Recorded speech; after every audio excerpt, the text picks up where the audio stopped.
নমস্কার, কেমন আছেন সবাই? আশা করি সবাই ভালো আছেন আর আমিও ভালো আছি। আমি পূজা চলে এসেছি আবার একটা নতুন ভিডিও নিয়ে। তো ভিডিওটা রথের দিনের, তো আজকে অনেকটাই দেরি হয়ে গেল ভিডিওটা পোস্ট করতে। তো প্রথমেই যে জগন্নাথ বলরাম সুভদ্রাকে দেখালাম, সেটা হচ্ছে বেটুর ম্যামের বাড়িতে আজকে জগন্নাথ বলরাম সুভদ্রাকে প্রতিষ্ঠা করা হয়েছে এবং ওনাদের বাড়িতেই আজকে দুপুরে যে ভোগ খাওয়ার নিমন্ত্রণ ছিল। ভোগের আইটেমগুলো পরপর আমি সবাইকে দেখিয়ে দিলাম। খিচুড়ি, পায়েস, চাটনি, পোস্ত, একটা চচ্চড়ি মানে লাবড়া, নানা রকম। তো বিকেল ইতিমধ্যেই হয়ে গেছে আর বিকেলবেলায় বেরিয়ে পড়েছি জগন্নাথের রথ দেখতে। বেরিয়েছি আমরা সবাই, মানে আমি আর আপনাদের আর্য আর আমার মেয়ে মানে বনি আর মুন্নিদির 2 মেয়ে, সবাই মিলে। তো এখানটাতে দাঁড়িয়ে আছি। এই যে প্রসেশন স্টার্ট হয়েছে, এই ফার্স্ট প্রসেশনটি আসা শুরু করেছে। প্রথম ট্যাবলোটাতে দেখা যাক কী আছে, জানি না কী আছে প্রথম ট্যাবলোটাতে, তাও একটু ভিডিওটা করলাম। ট্যাবলোটাতে রয়েছে দুজন তবলা বাজাচ্ছে, একজন তবলা বাজাচ্ছে, একজন বাঁশি বাজাচ্ছে। অসম্ভব সুন্দর বাজাচ্ছে, কিন্তু এত লোকজনের আওয়াজ আর এত আওয়াজটা তো আমি ইচ্ছে করে নিলাম না, জানি না কপিরাইট পড়বে কি হবে না হবে, সেই জন্য অ্যাকচুয়াল কোনো ভলিউম নিতে পারিনি। আর ওয়েদারটা মেঘ করে আছে, বৃষ্টি হতে পারে, সেই জন্য এই প্রসেশনে যে ঠাকুরগুলিকে করা হয়েছে শিব আর এখানে অন্নপূর্ণা, তো এগুলিকে ঢাকা দেওয়া রয়েছে। এবারে আসছে একটি বাজনা, যে বাজনাটি বিভিন্ন আসর যেগুলো হয়, যেখানে যোগব্যায়াম শেখানো হয়, সেই আসর থেকে নেওয়া হয়েছে, দিয়ে একটা টিম তৈরি করা হয়েছে। ওরা কিছুটা ক্যাসিওর সাথে সাথে কিছু মিউজিক বাজিয়ে চলেছে। আর এই যে আর্য দাঁড়িয়ে আছে, আর ওপাশের ভিডিওগুলো নিতে পারিনি। তো যাই হোক, এইটাই আসছে এবং অসম্ভব সুন্দর এরা বাজাচ্ছে, মানে এত সুন্দর বাজাচ্ছে, ওদের বাজানোটাতে মনটা সত্যিই ভরে উঠছে। আর এই ছেলেটা যে সামনে দেখছেন, এই ছেলেটা অসম্ভব সুন্দর এই লাঠিটা ঘোরাচ্ছে। এই লাঠিটা ঘোরানোটা এত সুন্দর, আমার তো খুব ভালো লেগেছে। মানে ভাবতেই পারছি না যে এভাবে আমি ঘোরাতে পারবো কি না জানি না, কিন্তু আমার সত্যি খুব ভালো লাগছে। এবং ও যে এই তালে তালে প্রত্যেকটা ড্রাম বেলের যে আওয়াজ, একটা করে বিগ আওয়াজ, সব কিছুর আওয়াজের সাথে যে ওটা বাজাচ্ছে, এটা সত্যিই খুব সুন্দর লাগছে। জানেন তো, আমি যখন 2.5 বছর বয়সে মাঠে ভর্তি হয়েছিলাম, মানে যোগাসন শেখার জন্য, আমার ওখানেও এই ক্যাটেল বাজানো, স্টিক বাজানোর সিস্টেমগুলো ছিল।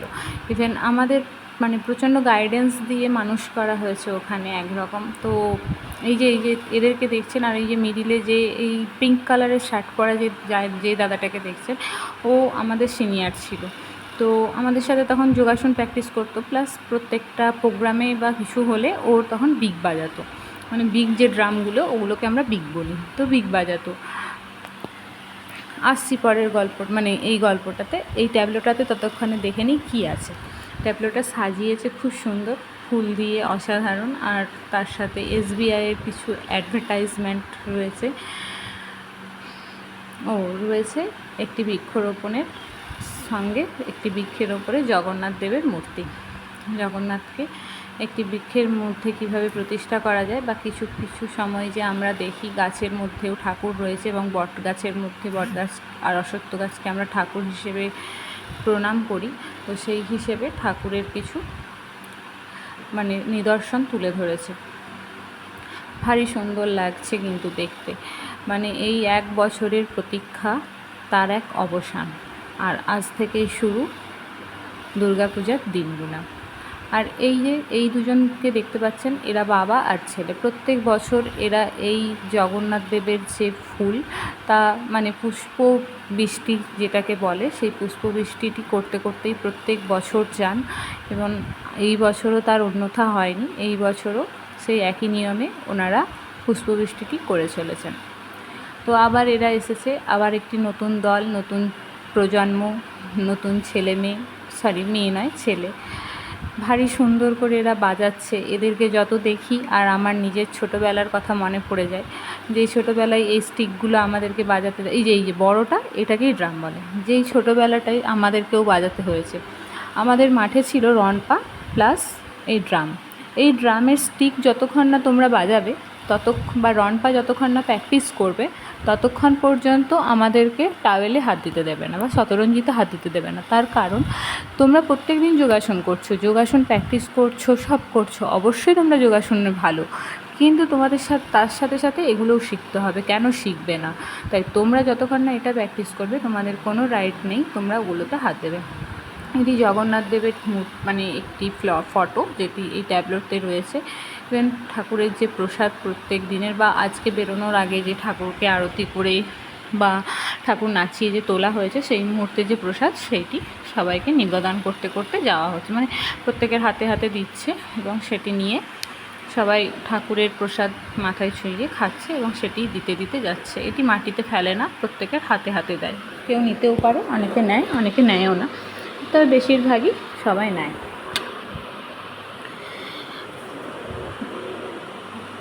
তো এরপরেও আবার একটি ট্যাবলেটিতে কি দিয়েছে দেখি একটু।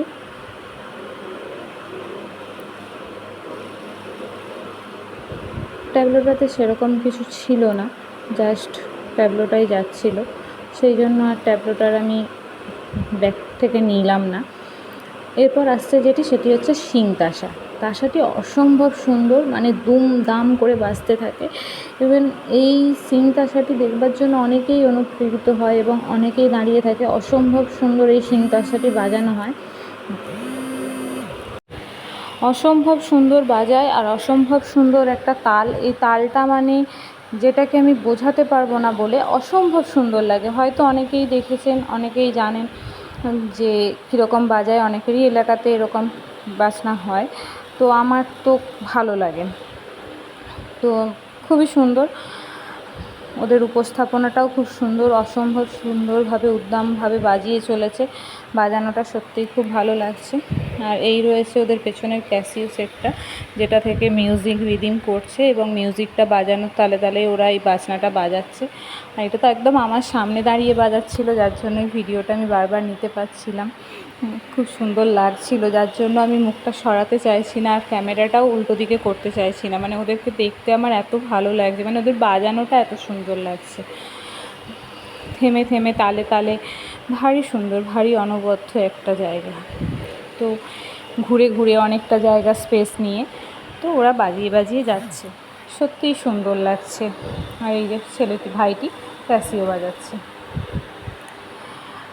তো আমরা ছোটোবেলায় যখন বাজাতাম না, মাঠে এরকম প্রচণ্ডভাবে বদমাশি করতাম যে না আমরা বাজাবো না, করবো না, হ্যানা ত্যানা নানা রকম বলতাম।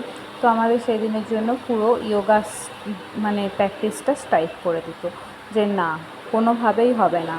তো আমাদেরকে ওখানেই বুঝিয়েছিল। এটি আরেকটি নতুন ঢোলের বাজনা এসেছে, ওরাও বাজাচ্ছে আর সাথে রয়েছে আমাদের রাম। তো আমাদেরকে ওখানেই বুঝিয়েছিল, আমি ওখান থেকেই ছোটোবেলায় শিখেছিলাম যে ছেলে এবং মেয়ের মধ্যে কোনো পার্থক্য নেই। ছেলেরাও যা কাজ করতে পারে একটি মেয়েও তাই কাজ করতে পারে, তাই ভেদাভেদ না করে প্রত্যেকেই একই কাজে সামিল হও। তো অনেক কিছু আমি আমার যোগাসন সেন্টার থেকে শিখেছি।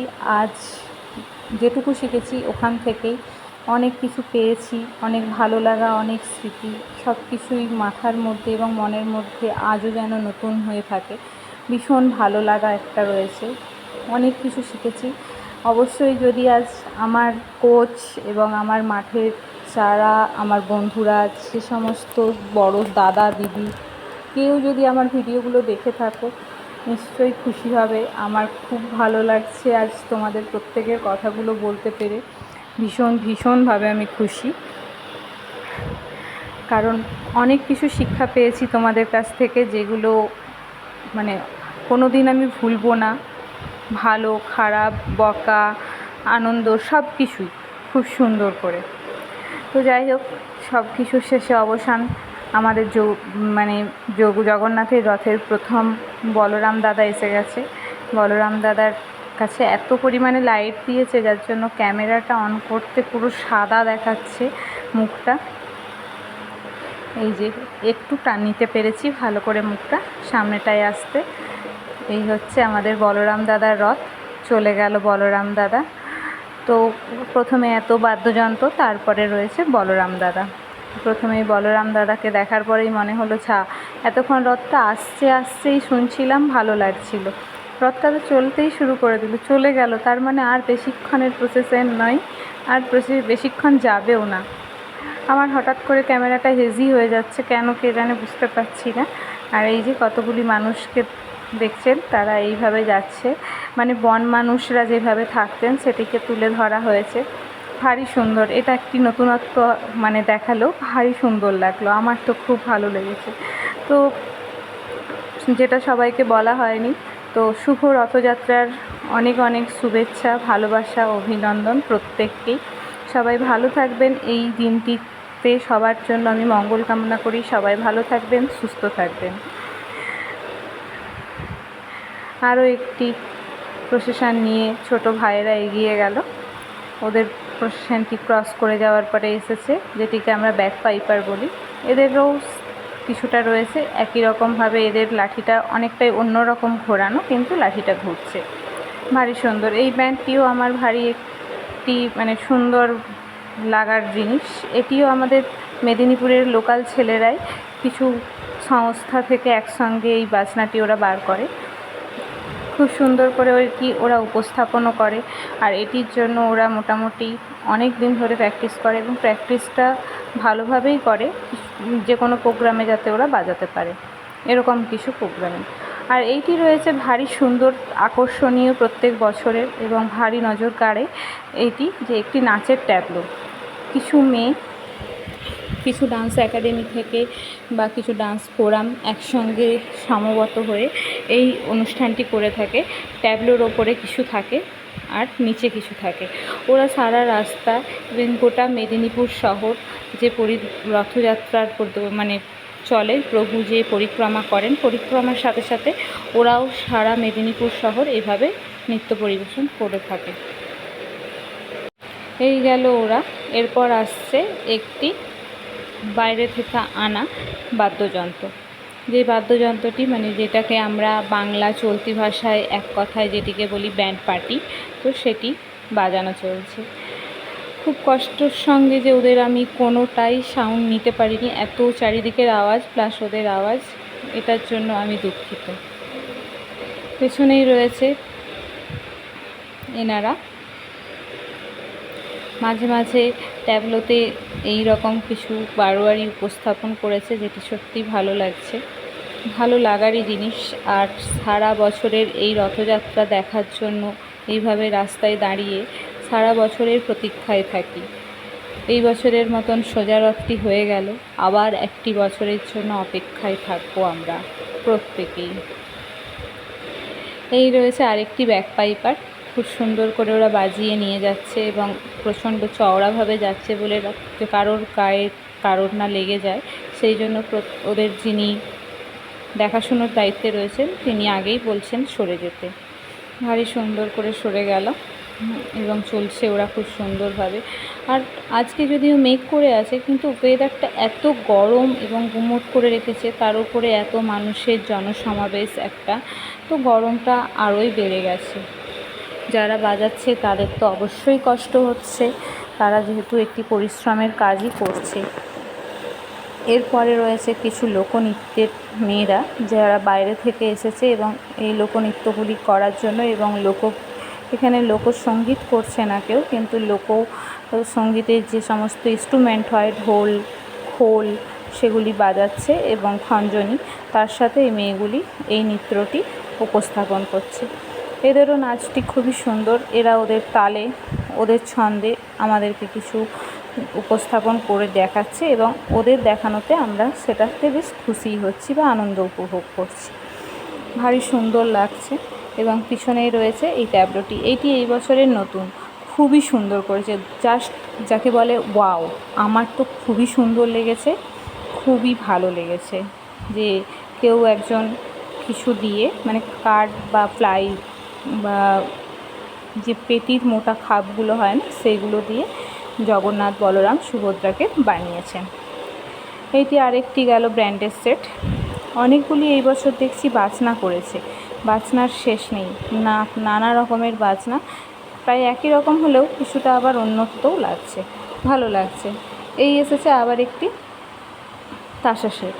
এই তাসাটিতে পথে এবার নামো সাথী যে গানটা আছে, আমার অসম্ভব প্রিয় একটি গান, খুবই ভালো লাগার গান। এই গানটির টোনে বাজনাটি বাজছে, মানে জাস্ট মানে আমি তো খুব খুব খুশি হয়েছি এই মানে বাজনাটা পেয়ে।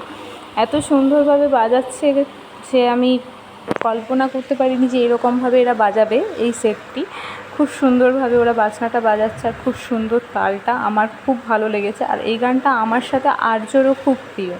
অ্যাকচুয়াল এই যে মানুষের গান, এই মানুষের গানটা আমার আর আর্যর সব দিনই খুব প্রিয়। আর্য খুবই ছোট, এবং আর্য যখন আরও ছোট ছিল তখন থেকে আর্যর কাছে এই মানুষের গানগুলো খুবই ভালো লাগার, ওর খুব ভালো লাগতো। ও আজও খুব ভালোবাসে এই গানগুলি শুনতে বা করতে।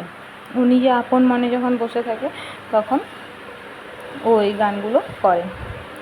সামনে রয়েছে আমাদের কচি মুন্নিদির মেয়ে, বড় মেয়ে আর্য, তার সাথে বসে দাঁড়িয়ে দাঁড়িয়ে কথা বলছে। আর রাস্তায় ভিড় দেখেছেন কত মানুষ, মানুষের লোকের ঢল পড়েছে, নেমে এসেছে রাস্তাতে শুধু প্রভুকে একবার রাস্তায় দেখবেন বলে। আর প্রভুও দর্শন দিতে বেরিয়েছেন আমাদের কাছে রাস্তাতে। ভিডিওটা যদিও মন্দিরের সামনে থেকে করতে পারিনি, যদি আমি মন্দিরের সামনে থেকে কখনো কোনো বছর করতে পারি অবশ্যই দেখাবো। আমাদের এখানে ঠাকুরকে যখন বেদি থেকে নামিয়ে রথে তোলা হয় তার আগে কী কী করা হয়, কীভাবে করা হয়। আমাদের এখানে সারদা আশ্রম, রামকৃষ্ণ মিশন আর ভারত সেবা আশ্রমের মহারাজ যিনি, প্রত্যেকে আসেন এবং প্রথমে পা ধুইয়ে জল ঢেলে দেওয়া বা ফুল দেওয়া, তারপর সোনার ঝাঁটাই করে যে রাস্তা ঝাঁটানো, এই কাজগুলি ওনারা করে থাকেন এবং সেটা ভারী সুন্দর দেখার। ওখানটায় অসম্ভব ভিড় থাকে, যেহেতু আমার সাথে আমার ছেলেমেয়েরা রয়েছে, বাচ্চা কাচ্চারা, আর ওখানটায় ভিড় ঠেলাঠেলিয়ে প্রচণ্ড হয়। সেই কারণেই অ্যাকচুয়াল আমি ওখানটাতে যেতে পারিনি, কারণ বাচ্চাগুলো তো ছোটো, ওরা একটু বড় না হলে ওখানটায় যেতে পারবো না, সেই জন্য আমি নিয়ে যেতে পারিনি। যদি কখনো যাই অবশ্যই আপনাদের সাথে শেয়ার করব, আর বা সাথে আপনাদেরকেও নিয়ে যাব। এই এসেছে আরেকটি, দেখতে দেখতেই সন্ধে হয়ে গেল প্রায়। আমরা যখন ছোট ছিলাম তখন রথগুলি বেরোতো 4টের সময়, 5টার সময় আমাদের এই জায়গাটা ক্রস করে চলে যেত। তো আমরা ছোট থেকে সেভাবেই দেখতাম, তো সেভাবেই দেখে অভ্যস্ত। কিন্তু এখন আর সেটা হয় না, এখন যেহেতু অনেকটাই হয়ে গেছে, তাই জন্য অনেক রাত হয়ে গেল। এই এলো অবশেষে যোগুদাদা। মাঝে সুভদ্রার রথ চলে গেছে, একটি কারণবশত ক্যামেরাটি ডিস্টার্ব করার জন্য আমি নিতে পারিনি। এই এলো যোগুদাদার রথ। তো যোগুদাদা অতি কষ্টে আমাদের সামনে দিয়ে দর্শন করলাম। যোগুদাদাকে দিয়ে আমরা বাড়ি যাব, বাড়ি থেকে আবার বেরোবো। এই যে বাড়ির পরে আমরা বেরিয়েছিলাম একটু মেলাতে। এইটি হচ্ছে আমাদের মুন্নিদির বড় মেয়ে, আর এই হলো বাকি সবাই, আমার বেটু, মোহর, মুন্নিদির 2 মেয়ে, প্রত্যেকেই রয়েছি আমরা। মৌদি, আমার মৌদিকে আপনারা তো সবাই চেনেন, সাথে তুলুদি, আর ওই একটি মিষ্টি বোন রয়েছে আমাদের সাথে। ভিডিওটা এখানেই শেষ করছি। সবাই ভালো থাকবেন, সুস্থ থাকবেন, সাবধানে থাকবেন। আর যদি আমার ভিডিওটি ভালো লেগে থাকে অবশ্যই লাইক, কমেন্ট ও শেয়ার করবেন। যারা ফেসবুক পেজ থেকে দেখবেন অবশ্যই আমার পেজটিকে একটু ফলো করে দেবেন। Bye bye.